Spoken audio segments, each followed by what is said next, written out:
Tumawa ng malakas si Gerald, ang manager ng bangko. Magbabayad ka ng double. Sigurado ka ba diyan? Tingin niya ay ordinaryong tao lang ang babaeng nakatayo sa harap niya. Nakasuot ng simpleng damit at medyo basang sapatos dahil sa ulan. Hindi niya alam na ang babaeng ito ang siyang may-ari ng buong bangko na pinapasukan niya. Ang ngiting mapang-asar ni Gerald ay mabilis na mawawala dahil ang araw na ito ang magpapabago ng kanyang buhay magpakailanman. Ang malakas na ulan ay walang tigil na bumubuhos sa kalye na Makati ngayong hapon ng Biyernes. Si Maria Santos, sa edad na 35, ay mabilis na tumakbo papasok sa pinakamalapit na bangko upang makaiwas sa pagbaha ng kalsada. Ang kanyang simpleng itim na blouse at maong pants ay medyo nabasa na, at ang kanyang payong ay nasira dahil sa lakas ng hangin. Ang kanyang rubber shoes ay tumunog sa marble floor ng bangko. Nag-iwan ng maliliit na bakas ng tubig sa makintab na sahig. Huminto siya sandali upang ayusin ang kanyang buhok na gulo na dahil sa hangin at ulan. Huminga siya ng malalim habang tinitingnan ang paligid. Ito ay isang malaki at modernong sanggay ng Golden Horizon Bank. Isa sa pinakamalaki at pinakarespetadong bangko sa buong bansa. Ang mga crystalline chandelier ay kumikislap sa itaas. Ang mga upuan ay balot na magarang leather, at ang bawat teller booth ay may latest na computer equipment. Lumapit si Maria sa information desk, kung saan nakaupo ang isang babae na nakasuot ng pulang lipstick at perpektong nakaayos ang buhok. Tiningnan siya ng babae mula ulo hanggang paa at halata sa kanyang mukha ang pagkadismaya sa nakita. "Good afternoon po," sabi ni Maria ng may ngiti. "Gusto ko po sanang mag-open ng account at mag-deposit." Ang babae sa information desk, ang namtag niya ay nagsasabing, "Michael," ay tipid na ngumiti. "Ma'am, may appointment na po ba kayo?" "Wala po, pero..." Kasi, ma'am," putol ni Michael sa kanya. "Lahat po ng mga officers namin ay busy ngayong araw. Baka po pwede kayong bumalik next week. Lunes or Martes." Napatingin si Maria sa kanyang relo. 3:00 pa lang ng hapon, at makikita niya na may ilang officers na nakaupo lang sa kanilang mga desk. May mga kausap, pero hindi naman lahat ay abala. "Siguro naman po may available na kahit 5 o 10 minuto," sabi ni Maria. Sinusubukang maging mabait at maintindihin. "Mabilis lang po ang transaction ko." Bumuntong hininga si Michael. "Sandali po." Tumayo siya at lumapit sa isang lalaking nakaupo sa isang pribadong office na may malaking salaming peder. Nakita ni Maria kung paano nag-usap ang dalawa at kung paano tumingin ang lalaki sa kanyang direksyon. Nakita niya ang pag-angat ng kilay nito at ang bahagyang pag-iling. Bumalik si Michael sa desk. "Ma'am, si Mr. Gerald Reyes po, ang branch manager, ay pwede kayong makausap. Pero sabi niya po, maximum of 10 minutes lang dahil may important meeting pa po siya." "Salamat po," sabi ni Maria. Kahit alam niyang hindi maganda ang unang impresyon sa kanya, nagpasya siyang magpakabay. Hindi naman niya kasalanan na naulan at nabasa siya. Pumasok si Maria sa opisina ni Gerald. Ito ay isang lalaking nasa 40 taong gulang, nakasuot na mamahaling gray suit, may Rolex na relo, at ang buhok ay nilagyan ng sobrang daming gel na parang plastic ang dating. Nakaupo siya sa likod ng malaking mahogany desk, at ang kanyang swivel chair ay mukhang mas mahal pa kaysa isang buwan na sahod ng ordinaryong empleyado. "Good afternoon, sir," bati ni Maria. Tumango lang si Gerald nang hindi tumitingin sa kanya. Abala pa rin siya sa kanyang cellphone, nagtatype ng kung ano. Ilang segundo ang lumipas. Nanatili si Maria na nakatayo, hinihintay na mag-acknowledge siya o kaya ay anyayahan siyang umupo. "Umupo na," sabi ni Gerald nang walang tingin pa rin, habang itinuro ang upuan sa harap ng desk. Ang tono niya ay parang nag-uutos sa katulong. Umupo si Maria. Hinintay niya pa ng ilang sandali bago tuluyang ibinaba ni Gerald ang cellphone. "Anong kailangan mo?" tanong ni Gerald, at sa wakas ay tumingin siya kay Maria. Ang tingin niya ay puno ng paghuhukom, mula sa basang buhok ni Maria, hanggang sa simpleng damit, hanggang sa rubber shoes na may bahid pa ng tubig ulan. "Gusto ko po sanang mag-open ng savings account at mag-deposit," sagot ni Maria ng mahinahon. Deposit." Kumunot ang noo ni Gerald. "Magkano ba ang ide-deposit mo? Kasi kung maliit lang, sa teller ka na lang. Bakit pa dumaan sa akin?" "Medyo malaki po," sabi ni Maria. "Kaya po naisip kong mas mabuti na sa officer na." Tumawa ng bahagya si Gerald. Ang uri ng tawa na parang ng insulto. "Medyo malaki.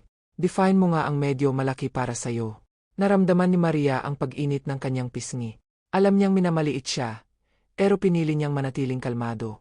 20 milyon po. Tumigil si Gerald. Tumingin siya kay Maria ng maigi. Parang sinusubukang alamin kung nagbibiro ba ito o seryoso. Pagkatapos, muli siyang tumawa, ngayon ay mas malakas. 20 milyon, ulit niya, halos hindi makapaniwala. Miss, tingnan mo, busi ako ngayon. Kung trip mo lang magbiro o manggulo, lumayas ka na. May mga importanteng tao akong kailangan pang kausapin ngayong araw. Hindi po ako nagbibiro, sabi ni Maria, kahit napakiramdam niya ay lumalaki na ang insulto. Talagang may 20 milyon akong ide-deposit. Tumaas ang kilay ni Gerald.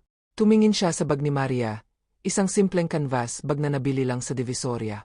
Pagkatapos ay tumingin ulit sa kanyang damit. Saan mo nakuha ang 20 milyon? Nanalo ka ba sa loto?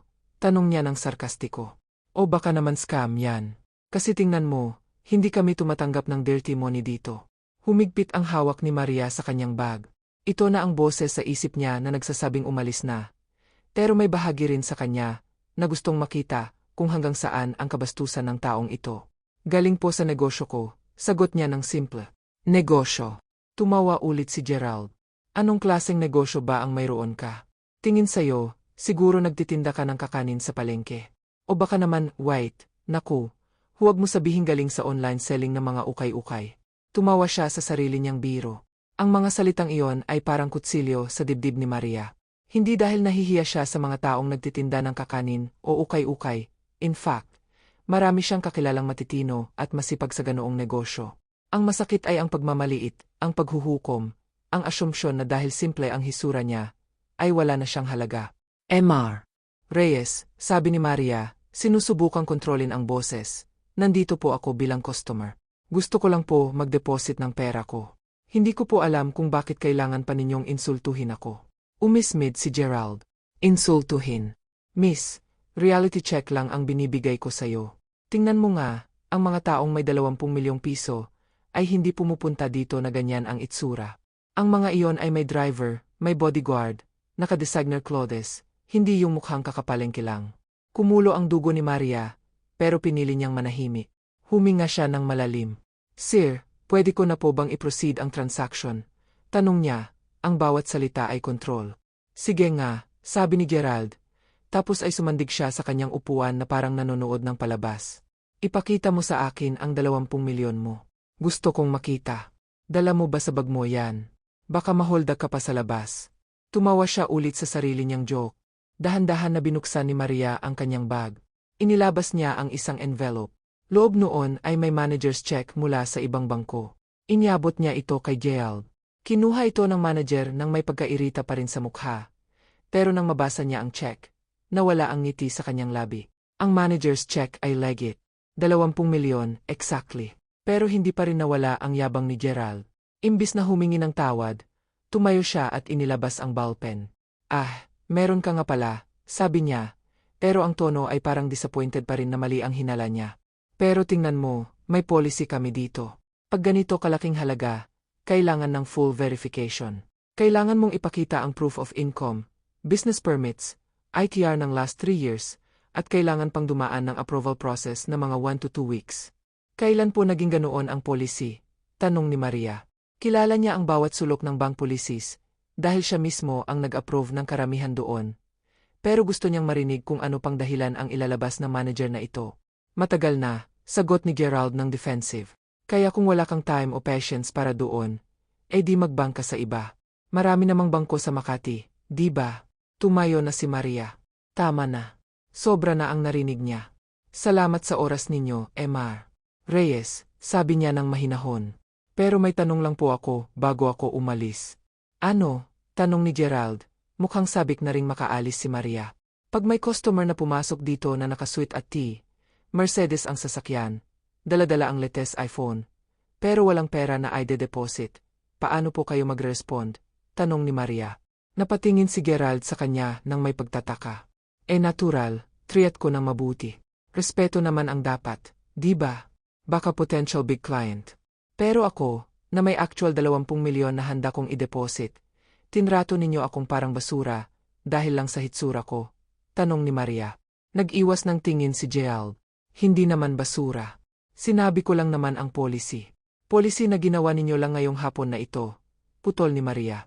Alam kong walang ganoong policy, para sa manager's check mula sa legitimate bank. Namula ang mukha ni Gerald. Miss, kung hindi ka satisfied sa service ko, pwede kang mag-complain. Nandyan ang suggestion box sa labas. Tumango si Maria. Salamat sa suggestion, Mr. Reyes. Gagawin ko nga po iyan. Lumabas si Maria ng opisina. Naramdaman niya ang tingin ni Gerald sa likod niya. Tingin ng isang taong akala ay nanalo sa argumento. Nakita niya si Michael sa information desk na nakatingin din sa kanya. Parang nag-enjoy sa nangyari. Lumabas si Maria ng bangko. Tumila na ang ulan, pero ang kalangitan ay nananatiling kulay abo. Naglakad siya ng ilang metro palayo, pagkatapos ay tumigil siya sa isang kanto. Kinuha niya ang kanyang cellphone. Nagdial siya ng isang numero. 2 ring lang, may sumago. Hello, Ma'am Maria, bungad ng lalaking boses sa kabilang linya. Ito si Ati. Ramon Torres, ang head ng legal department ng Golden Horizon Bank. Ati. Torres, sabi ni Maria, ang boses ay kalmado pero may bahid ng galit. Nandito ako sa Makati branch ngayon. Kakagaling ko lang sa isang napaka-enlightening na experience. May problema po ba, ma'am? Tanong agad ni Ati. Torres na nag-aalala. Marami, sagot ni Maria. I want you to pull the CCTV footage ng Makati branch for today. Specifically ang interaction ko with the branch manager, si Gerald Reyes. Gusto ko ring makita ang records ng kanyang performance reviews, customer complaints, at lahat ng transactions na nahandle niya for the past 6 months. Right away, ma'am, sagot ni Ati. Torres. May I ask po kung ano pong nangyari? Mamaya na, sabi ni Maria. Gusto ko ring mag-schedule ng emergency meeting bukas ng umaga. 8 a.m. sharp. Nandoon dapat ang regional director, ang head ng AR, ikaw, at si Gerald Reyes mismo. Noted po, ma'am. Pero, Saturday po bukas. I know, putol ni Maria. Emergency meeting. Make it happen. Yes, ma'am. Ano pong agenda? Napatingin si Maria sa building ng bangko sa likod niya. Customer Service Standards and Management Accountability. Detalyado kitang i-brief mamaya. For now, ayusin mo na ang lahat. Understood, Ma'am Maria. Ibinaba ni Maria ang tawag. Huminga siya ng malalim. Sa loob ng 10 taon niyang pamamahala bilang CEO ng Golden Horizon Bank, hindi siya nag-field visit ng nakadiskis. Ngayong araw, nagpasya siyang pumunta ng walang abiso, ng walang security, ng walang anumang palatandaan na siya ay isa sa pinaka-powerful na babae sa banking industry ng bansa. Gusto niyang makita kung paano talaga tinatrato ng mga branch nila ang ordinaryong tao. At ngayong nalaman niya ang sagot, hindi siya masaya sa nakita. Bumalik si Maria sa kanyang sasakyan na nakapark sa malayong parking lot. Binuksan niya ang pinto ng kanyang simple Toyota Corolla, ang sasakyan na ginagamit niya kapag ayaw niyang maging conspicuous. Umupo siya sa driver's seat at sandaling nanatili sa katahimikan. Naalala niya ang sarili niya, 20 taon na ang nakalilipas. Siya ay isang simpleng banking staff lang noon, nag-umpisa pa lang sa karera. Naalala niya kung paano siya tratuhin ng mga boss noon. May mga mabuti, pero may mga masasama rin. Naalala niya kung paano siya minsan nadiskriminate, dahil babae siya, dahil galing lang siya sa probinsya, dahil walang koneksyon ang pamilya niya. Kaya naman noong siya ay umakyat ng umakyat sa posisyon, at eventually ay naging CEO, nangako siya sa sarili niya. Hindi niya hahayaang maging ganoon ang kultura ng kanyang bangko. Lahat ng tao, anuman ang hitsura, background, o social status, ay deserving ng respeto at magandang serbisyo. Pero ngayong araw, napatunayan na hindi lahat ng managers at employees niya ay sumusunod sa values na iyon. Bukas, magkakaroon ng pagbabago. Nag-drive si Maria pauwi sa kanyang kondo, unit sa Bonifacio Global City. Isang simple lang na 2-bedroom unit, hindi ang penthouse na inaalok sa kanya ng board of directors. Hindi mahilig si Maria sa labis na karangyaan. Mas comfortable siya sa simple pero functional na pamumuhay. Pagdating niya sa unit, agad siyang naligo at nagpalit ng damit. Umupo siya sa kanyang study table at binuksan ang laptop. May email na agad mula kay Ati. Torres. Ma'am, nakaschedule na po ang meeting bukas, 8 a.m., sa executive conference room. Nag-confirm na po lahat ng attendees. Nandito na rin po ang initial report tungkol kay Mr. Gerald Reyes. Attached po. Binuksan ni Maria ang attachment. Habang binabasa niya, lumalaki ang kanyang pagkagulat at disappointment. Si Gerald Reyes ay naging branch manager ng Makati branch 3 taon na ang nakalilipas. Sa loob ng 3 taon na iyon, may 15 formal complaints laban sa kanya mula sa mga customers, Lahat ay tungkol sa poor customer service, condescending attitude, at discrimination. Pero lahat ng complaints na iyon ay na-dismiss o na-settle quietly ng regional office. Bakit? Dahil si Gerald ay consistent na nag-hit ng sales targets. Ang branch niya ay isa sa top-performing branches sa Metro Manila. Dahil sa mga numero, parang invisible na ang mga complaints. Napailing si Maria. Ito exactly ang problema sa corporate culture.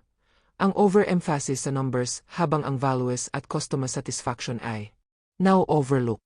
May natuklasan din siyang mas nakakagula. May instances na si Gerald ay nag-push ng unnecessary financial products sa mga elderlies at sa mga less educated customers. May isang case na isang 70-year-old na widow ay nag-invest ng malaking halaga sa high-risk fund dahil sa persuasion ni Gerald at eventually ay nalugi ng malaki. Hindi naman nag-file ng formal complaint ang widow dahil nahiya at natakot.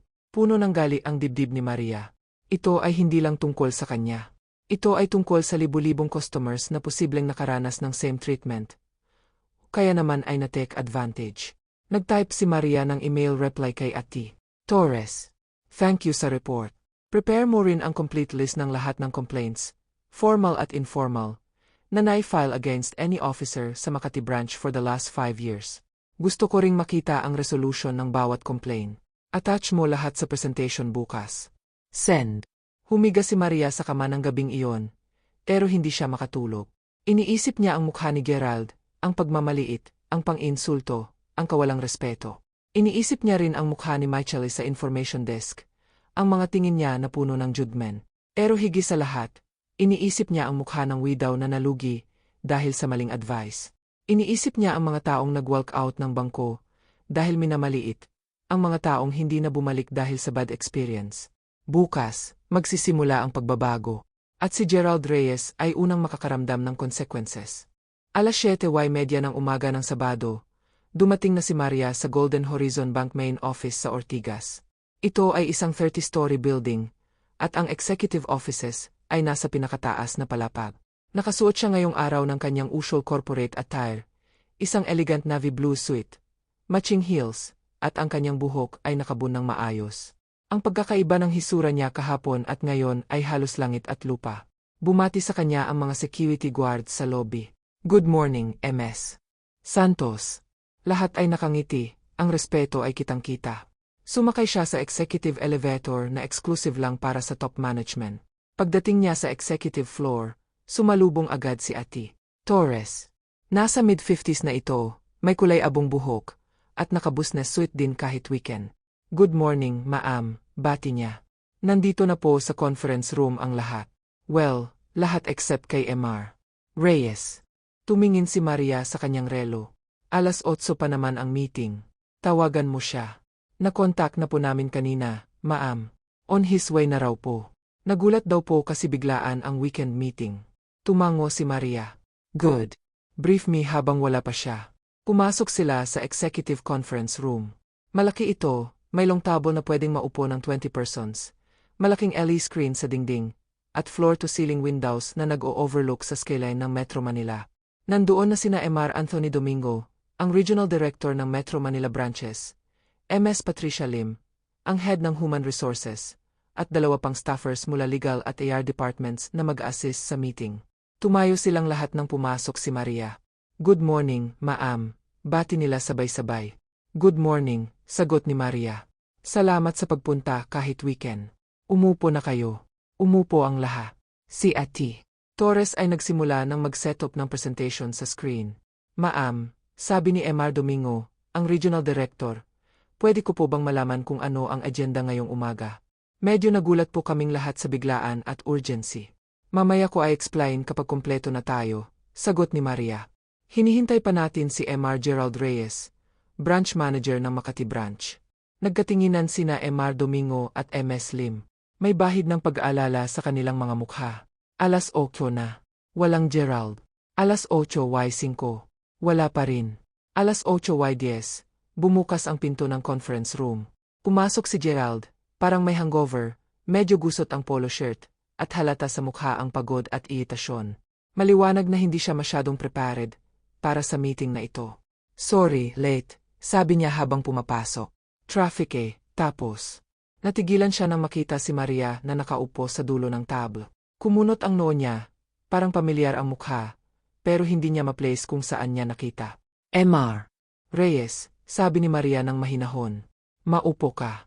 Umupo si Gerald sa pinakamalayo mula kay Maria, sa tabi ni Mr. Domingo. "Gerald," bulong ni Mr. Domingo sa kanya, "alam mo ba kung sino siya?" Umiling si Gerald. "Sino?" Bago pa makasagot si Mr. Domingo, nagsalita na si Maria. "Good morning ulit sa lahat.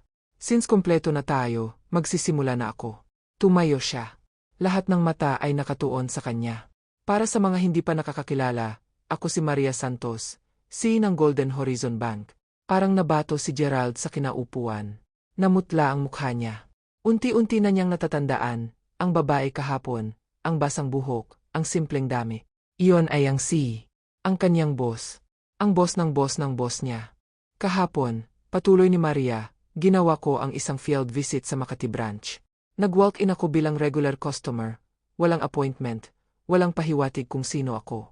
Gusto kong makita kung paano ang actual customer experience sa isa sa ating mga branches. Lahat ay nakikinig ng mabuti. Si Gerald ay parang gusto nang mawala sa kinaupuan. "Ano ang natuklasan ko?" Tumingin si Maria direkta kay Gerald.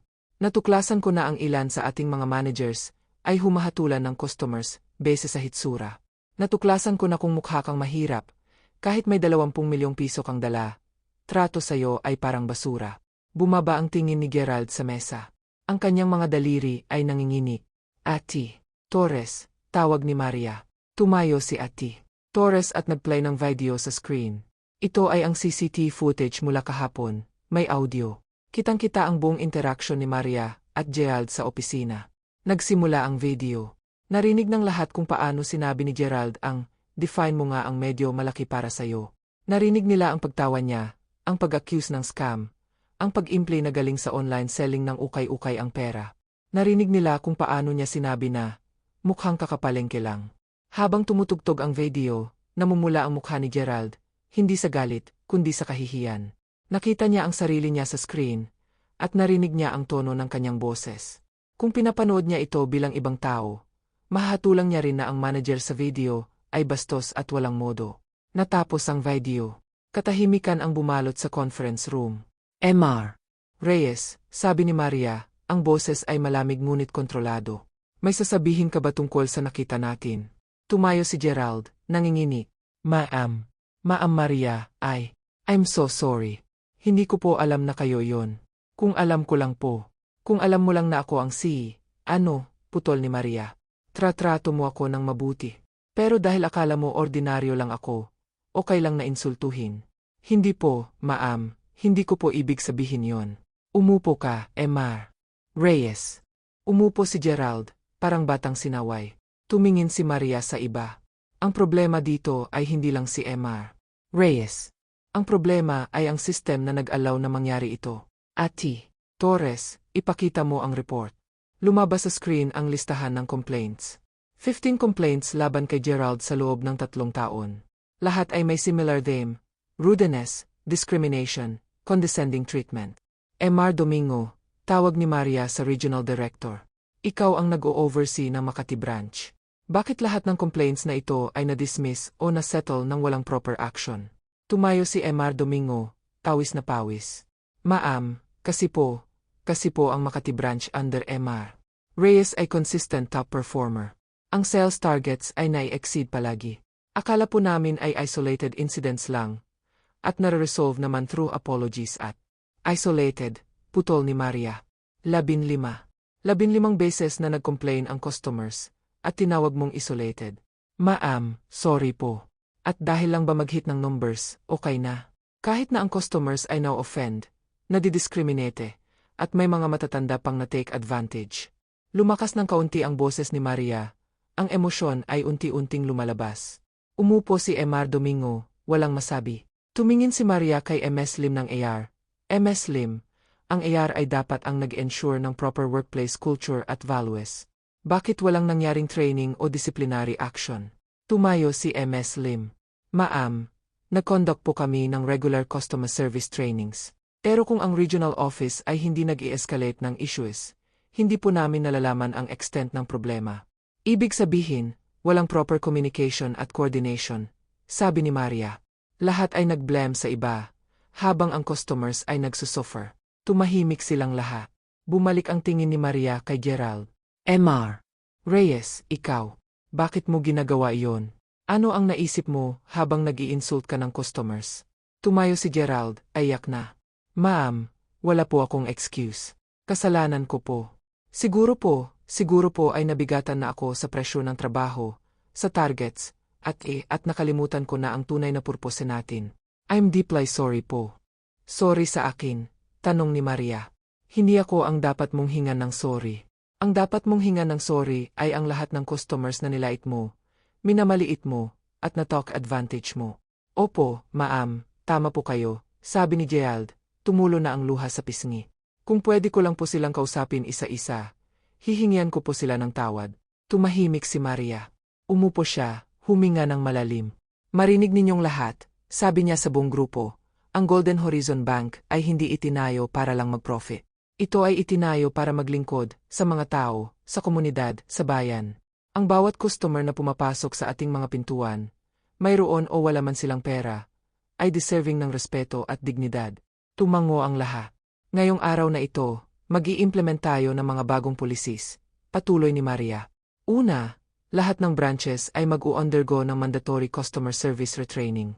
Hindi lang superficial na seminar, gusto kong values formation, empathy training, at real-life scenarios. Yes, ma'am, sagot ni MS Lim, nagno-notes na. Pangalawa, mag-establish tayo ng Independent Customer Welfare Office na directly accountable sa Executive Office. Lahat ng complaints ay pupunta doon, at kailangan may resolution within 7 days. Walang cover-ups, walang dismissals dahil lang mag-hit ng sales targets. Noted, ma'am, sabi ni Ati Torres. Pangatlo, starting next month, ako personally ay magdo ng random field visits sa iba't ibang branches. Unannounced, nakadiskis. Gusto kong makita ang tunay na nangyayari, hindi ang scripted na performances. Napangiti ng bahagya si Ati Torres. Alam niyang seryoso si Maria sa accountability. At pang-apat, tumingin si Maria kay Emar Domingo at kay Gerald. Ang mga managers at directors na nag-fail sa customer welfare ay hindi na pwedeng mag-hide sa likod ng sales numbers. Performance reviews ay magiging 50% sales, 50% customer satisfaction at values adherence. Understood, ma'am, sabi ni Emar Domingo. Tumayo si Maria at lumapit kay Gerald. Tinignan niya ito ng matagal. Si Gerald ay hindi makatingin ng diretso. Ang luha ay tuloy pa rin. Emar. Reyes, sabi ni Maria ng mas mahinahon, alam kong may potential ka. Kung walang potential, hindi ka magiging branch manager. Pero ang potential na walang character ay walang kwenta. Opo, ma'am, bulong ni Gerald.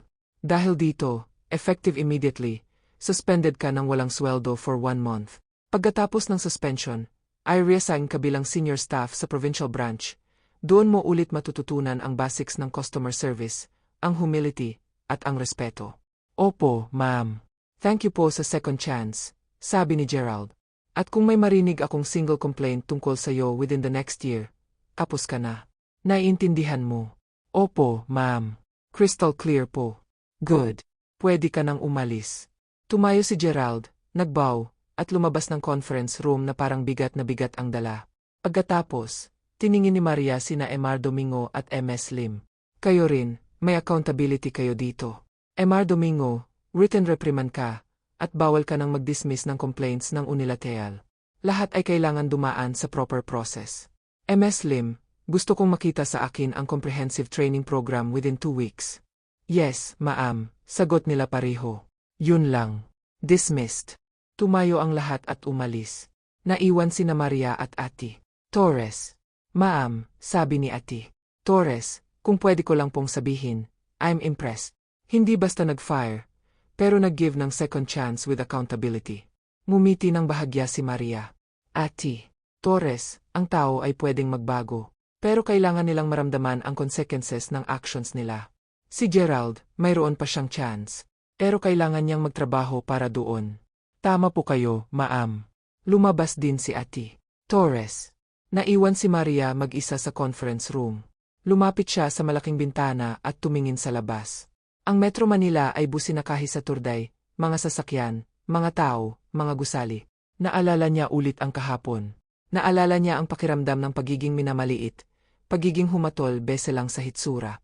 Masakit iyon. Nakaka-frustrate. Nakaka-dehumanize. Pero naalala rin niya kung bakit siya naging C. Hindi para sa power. Hindi para sa yaman. Kundi para gumawa ng pagbabago. Para tiyakin na ang bangko na pinamumunuan niya ay tunay na naglilingkod sa tao. Kinuha niya ang cellphone at nagtype ng memo para sa lahat ng branch managers nationwide. To all branch managers, effective immediately, tandaan na ang bawat customer, anuman ang kanilang hitsura, estado sa buhay, o laki ng account, ay karapat-dapat sa respeto at magandang serbisyo. Ang ating trabaho ay maglingkod, hindi humatol. Ang ating sukses ay hindi nasusukat lang sa sales figures, kundi sa dami ng buhay na ating nakatulong at napagaan. Mula ngayon, let us build a culture of genuine service, empathy, and respect. Maria Santos, C. Send. Ilang minuto lang, nagsimula nang mag-flood ang replays. Noted, ma'am. Thank you for the reminder, ma'am. We'll do our best, ma'am. Ngumiti si Maria. Alam niyang hindi instant ang pagbabago ng kultura. Kailangan ng oras, konsistensya, at accountability. Pero ang importante ay nagsimula na. Isang linggo ang lumipas. Nagmeeting si Maria kasama ang Customer Welfare Office na bagong nabuo. May mga reports na ng improvements sa iba't ibang branches. May mga testimonials mula sa customers na nag-thank you dahil sa magandang service. May isa ring sulat na dumating sa kanyang mesa. Galing ito kay Gerald Reyes. Dear MS. Santos. Hindi ko po alam kung paano magsimula ng sulat na ito, kundi sa paghingi ng tawad uli. Ang ginawa ko po sa inyo, at sa marami pang ibang customers, ay hindi dapat mangyari. Walang excuse para sa rudeness at discrimination. Nitong nakaang linggo, marami po akong narealize habang nakasuspend. Narealize ko po na nakalimutan ko na kung bakit ako pumasok sa banking industry. Dati po, pangarap ko lang ay makatulong sa mga tao na mag-save, mag-invest, at mag-grow ng financial security. Pero sa daan, nabigatan ako sa pressure, naging obsessed sa numbers, at naging proud. Ngayon po, alam ko na ang kailangan kong baguhin. Pasasalamat po ako sa second chance na binigay ninyo. Kapag bumalik na ako sa trabaho sa provincial branch, ipapakita ko po na karapat-dapat ako sa tiwala ninyo. At higit sa lahat, ipapangako ko po na hindi na maulit ang mga pagkakamali ko. Tutulungan ko po ang bawat customer ng may respeto at genuine care. Salamat po. Gerald Reyes. Natapos ni Maria ang pagbasa. Nag-isip siya sandali, pagkatapos ay nagtype ng reply. Mr. Reyes. Tinanggap ko ang iyong apology. Pero tandaan, ang tunay na patunay ng pagbabago ay hindi sa salita, kundi sa actions. Ipakita mo sa gawa. Inaasahan ko ang best performance mo moving forward. Good luck. MS. Send. Ibinaba ni Maria ang cellphone. Tumayo siya at lumabas ng opisina. Habang naglalakad siya sa hallway, binati siya ng mga empleyado. Good afternoon, ma'am. Thank you po sa new policies, ma'am. We appreciate your leadership, ma'am. Ngumiti si Maria sa kanila. Ito ang dahilan kung bakit siya nagtrabaho ng husto. Para sa mga taong ito. Para sa mga customers. Para sa community. At sa kanyang isipan, may simple lang na katotohanan. Sa mundo na puno ng paghahatol base sa hitsura, estado, at kayamanan, ang tunay na tagumpay ay nasusukat sa kung paano mo tinatrato ang iba, lalo na ang mga taong walang power o privilege. Ang respeto ay hindi dapat binibili o binabase sa account balance. Ang respeto ay dapat na libre, universal, at unconditional. At sa Golden Horizon Bank, mula ngayon, iyon na ang magiging kultura.